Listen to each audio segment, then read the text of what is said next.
नमस्कार, आप देख रहे हैं प्रेरणा संवाद। मैं हूं पल्लवी। आज के प्रमुख समाचारों पर एक नजर। गुरुजी की स्मृति में स्वयंसेवकों ने किया रक्तदान। राष्ट्रीय स्वयंसेवक संघ के द्वितीय सरसंघचालक माधवराव सदाशिव गोलवलकर गुरुजी की 19 फरवरी को अंग्रेजी कैलेंडर के अनुसार जयंती मनाई गई। इस दौरान स्वयंसेवकों ने गुरुजी की स्मृति में बरेली के नवाबगंज के माया हॉस्पिटल पर रक्तदान किया और पुष्पार्पण किया। रक्तदान से अनेक जिंदगियों को बचाया जा सकता है। स्वयंसेवकों ने लोगों को रक्तदान के लिए प्रोत्साहित किया। शिविर में 75 से अधिक स्वयंसेवकों ने रक्तदान किया। इसी के साथ गुरुजी गोलवलकर के जीवन पर प्रकाश डालते हुए उनके दिखाए हुए मार्ग पर चलने का आह्वान किया। रक्तदान शिविर का शुभारंभ क्षेत्र कार्यकारिणी सदस्य श्री कृष्णचंद्र जी ने दीप प्रज्वलित कर किया।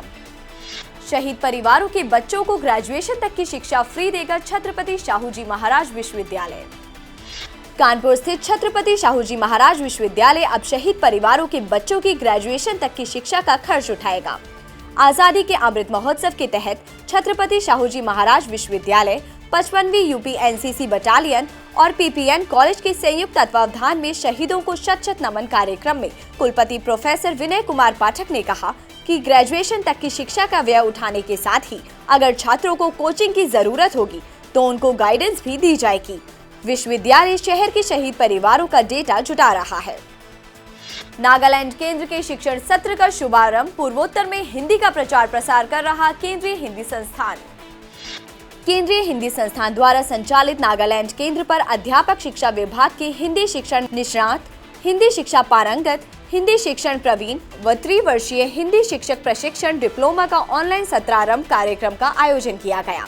केंद्रीय हिंदी शिक्षण मंडल के उपाध्यक्ष अनिल शर्मा जोशी ने कहा कि हिंदी मात्र भाषा नहीं है, बल्कि यह आस्था, समन्वय, संपर्क, राष्ट्रीयता, भारतीयता एवं एकता की भाषा है। स्कूल छोड़ नमाज पढ़ने चले गए अध्यापक। बागपत में डाइट प्राचार्य और प्रवक्ताओं ने क्षेत्र में प्राथमिक और संविलियन विद्यालयों का निरीक्षण किया। बड़का गांव स्थित संविलियन विद्यालय के निरीक्षण के दौरान प्रधानाध्यापक हारून अली ही स्कूल में नहीं थे। बच्चों ने जानकारी दी कि वे नमाज पढ़ने गए हुए हैं। कई स्कूलों में बच्चों की उपस्थिति बेहद ही कम मिली। बच्चे स्कूल में लूडो खेलते हुए मिले। निरीक्षण के दौरान स्कूल का ऐसा हाल देखकर निरीक्षण कर रहे लोग दंग रह गए। वहीं इन हालातों में गुणवत्तापूर्वक शिक्षण कैसे हो, इस पर चिंता व्यक्त की। हिजाब पहनकर स्कूल पहुंची 58 छात्राएं सस्पेंड। मुस्लिम राष्ट्रीय मंच ने कहा, हिजाब नहीं, किताब की जरूरत। कर्नाटक के कई हिस्सों में छात्राएं अपने शैक्षणिक संस्थानों में हिजाब पहनकर आईं, लेकिन उन्हें प्रवेश नहीं दिया गया। शिवमोगा जिले के शिरलाकोप्पा में प्री यूनिवर्सिटी कॉलेज प्रशासन के विरोध में प्रदर्शन करने और हिजाब हटाने से मना करने पर 58 छात्राओं को निलंबित कर दिया गया है।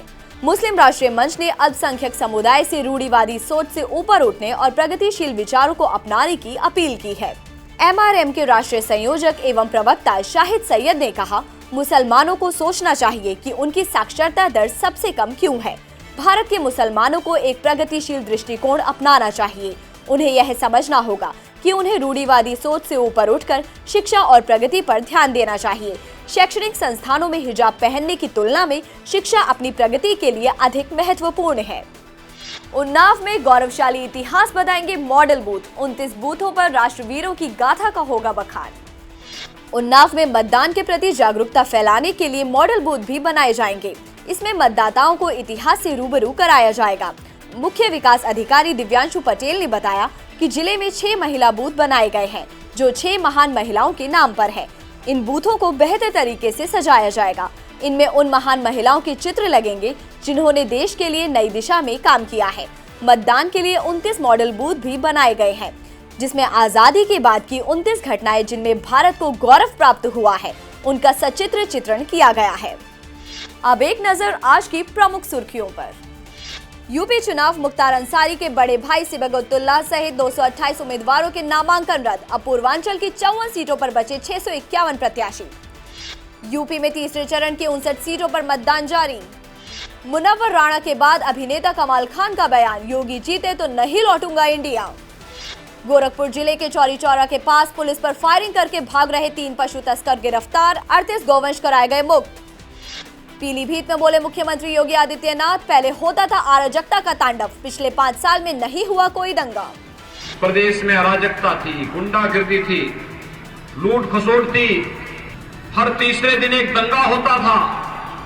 इन 5 सालों में प्रदेश में कहीं दंगा हुआ? इन 5 वर्षों में कहीं रामलला के मैदान में कहीं कब्जा हुआ?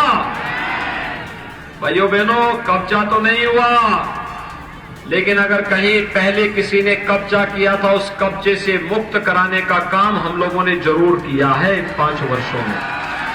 खात्मे की ओर कोरोना की तीसरी लहर, 1% से भी कम पाए गए एक्टिव केस। 24 घंटे में 19,968 मामले आए सामने।